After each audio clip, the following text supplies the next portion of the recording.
Hey guys, welcome back to the channel. During my last fitness update, I had said I would try my best to do a grocery haul video. Everything doesn't necessarily run out at the same time, so not everything that you see here I bought today. However, some of it I have. But I'm going to go over basically all the different foods that I eat during a week.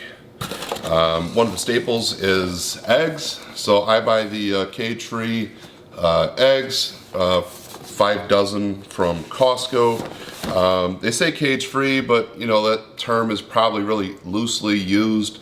My guess is it's just a bunch of chickens in a huge cage and not individual cages, if I had to take a wild guess. So obviously this isn't the highest quality egg out there that you can buy. However, I eat about 4 to 6 eggs a day on average, and buying like the free range eggs would get rather expensive at like $7 or $8 a dozen. So I kind of go with, I guess, the best compromise that I can.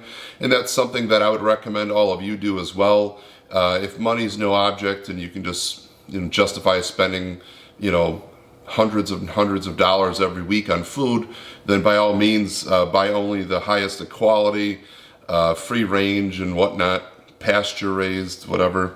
So anyway, I choose to cut corners where I think I can and get away with it without making a huge sacrifice. So I buy the 5 dozen eggs. I also buy a box of the cage-free egg whites from Costco. They come in, each box has 6 of these cartons. Each carton is 50 grams of protein, 0 fat.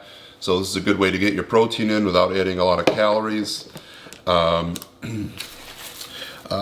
do their beef flank steak. This is 3 pounds of steak. The price on this has been going up and up. It used to be $5.99 a pound, then it was 6 something a pound, and now it's $7.69 a pound. So it kind of sucks to see the price keep climbing, but I think that's kind of common amongst everything actually.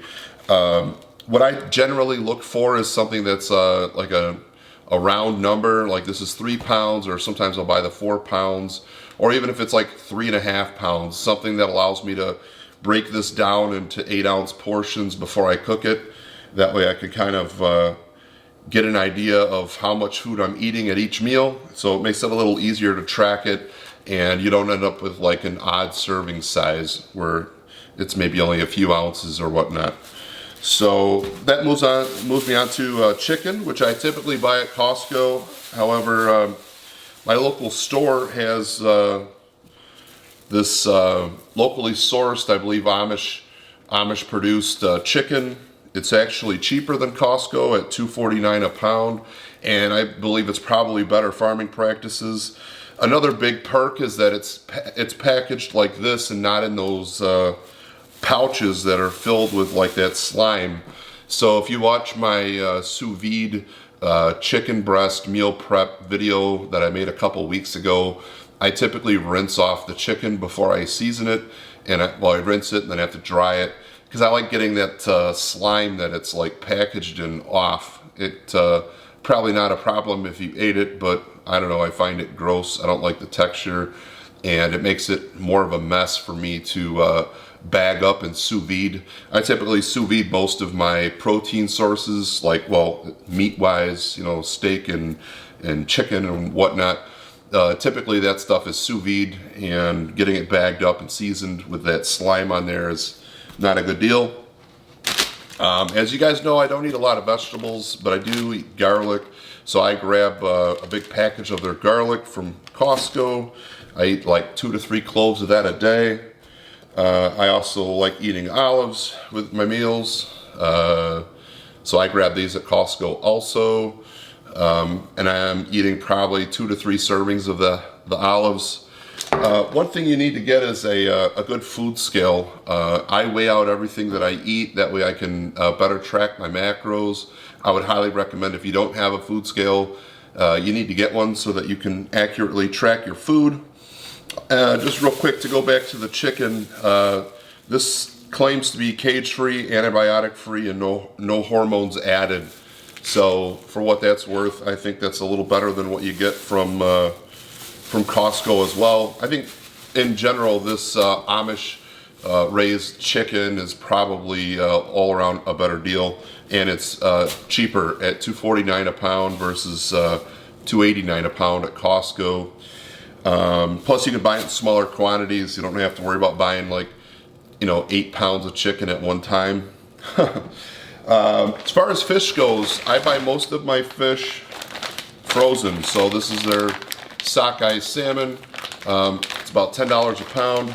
I try to eat this at least once a week, and that's why I buy it frozen. It's easier for me to get frozen fish. That way I can kind of eat it at my own pace. I also grab their tilapia, which is right around $6 a pound. I know some people say tilapia in general is not a good protein source. I think it's an excellent protein source. It's low in fat. I think it just depends on getting it from a sustainable source that doesn't raise them in a cesspool of antibiotics and chemicals. And I know that that's been an issue with tilapia from China and Vietnam. This current tilapia was raised in Indonesia, so I'm not saying that makes it somehow better, but obviously if you can find a really good source of tilapia that's been properly raised in a good environment, it's not an issue. There's nothing wrong with the fish itself. A good option instead of tilapia would be this cod. This is wild caught Atlantic cod. So this is $8.60 something a pound, I believe. So there's about a $2.30 difference in the cost per pound for the tilapia versus the cod. So if you're on a budget, buy the tilapia. If you can splurge a little more, buy the cod. And then last but not least, for fish, I buy the shrimp, and I typically go for whatever size is the cheapest per pound. At the time, the 21-25 count was the cheapest per pound. I think it was $6.99. I use that shrimp to kind of fill in the voids. It's extremely low fat, so it's a great option for if you're a little short on protein. At the end of the day, you can add a few ounces of that to fill in the gap. I chose to bust out some of my seasonings of choice. I go with the pink Himalayan sea salt from Costco. I do Costco's coarse ground black pepper. Costco also sells this Gibson's steakhouse seasoning. It's just a blend of different, it says salt, spices, dehydrated onion, and garlic. Just a basic all-around seasoning. One thing to look at with seasonings is try to avoid stuff that has sugar in it, because most of the time a seasoning serving is about 1/4 teaspoon, and most people use a lot more than that when they're seasoning their meat. So for pork and chicken, this stuff's really good. All American Seasoning and Rub Pork Barrel Barbecue. It's also a product that's sold at Costco. It doesn't have sugar added. For my egg whites, I like using the Heinz no sugar added ketchup. This stuff is pretty low carb. It's 1 carb per serving. I eat about 3 servings of this a day, so it's only 3 carbs. Not a big deal. And I usually go with regular mustard or a spicy brown mustard. This happens to be from Trader Joe's, but you could buy it from anywhere. Mustard's a good option. There's no carbs in most of them. Just check the label. But like this one here, 0 carb. I think this one's also 0 carb, low calorie. Trader Joe's also sells this spicy taco sauce that's 1 tablespoon serving, 5 calories, less than 1 carb. This kind of goes really nice with about any source of protein to give it some flavor. It's good on eggs. And this week I happened to buy a little bit of asparagus. This is 12 ounces of asparagus that I'll probably split up over the course of 2 or 3 meals. I don't eat a lot of vegetables, but I do try to stick with vegetables that are found in the wild. Ideally things that are seasonal, but I will make exceptions to that. I mean, sometimes if I just have a taste for something, I'll eat it, as long as it's not, carb rich. If I have a craving for potatoes, I'll save that for my Saturday day of whatever. But typically, as far as vegetables go, I limit myself to things like asparagus, wild, mushrooms, which can be found in the wild. Basically, with vegetables, one thing that I kind of believe is that most of what you can buy at your grocery store is not available in the wild, and so that kind of makes me wonder why we're eating it. So I try to stick towards things that are regional or something that potentially could be found growing outside. That kind of lets me know that it's more natural and more common sense to eat. So anyway, that about wraps it up. The only other thing I don't have here that I would typically eat would be like a can of tuna, or there's some sardines that Costco sells. When they're on sale, I stock up on those as well. It's a good source of your omegas. I don't worry too much about getting my omegas from eating fish, primarily because I do take a fish oil supplement in a pretty hefty dose. I think one of my first fitness videos, I go over that in detail as far as what supplements I take. But this is it, guys. This is pretty much what my diet is made up of throughout the week in varying amounts. I'll try to make a full day of eating video in the near future, kind of to give you guys an idea of how I make my food and track it, and how I get to my macro goals through a combination of all the stuff that you see here. So just a quick note, I forgot to mention, I buy a lot of this LaCroix sparkling water. It's flavored. This is hibiscus, limoncello, and watermelon. This comes in a case for $6.99. I probably go through like 2 to 4 of these a week.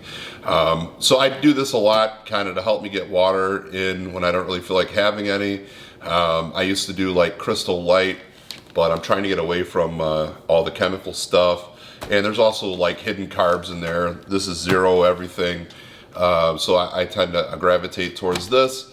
If I'm out driving around, I try to make the best choices I can, but I still do things like Diet Coke or Coke Zero on occasion. It's something that I enjoy drinking. I don't think it's detrimental to your health or to losing weight. It's all 0 calorie. Some people would argue it's just full of chemicals. And while it is, I think in the amounts that most people are consuming it, probably never be an issue. But anyway, I grab this sparkling water, usually, anywhere from 2 to 4 of these every time I hit up Costco. So just something else that's typically part of my grocery haul. Wanted to kind of add it in at the end here. I forgot to mention it. So take care.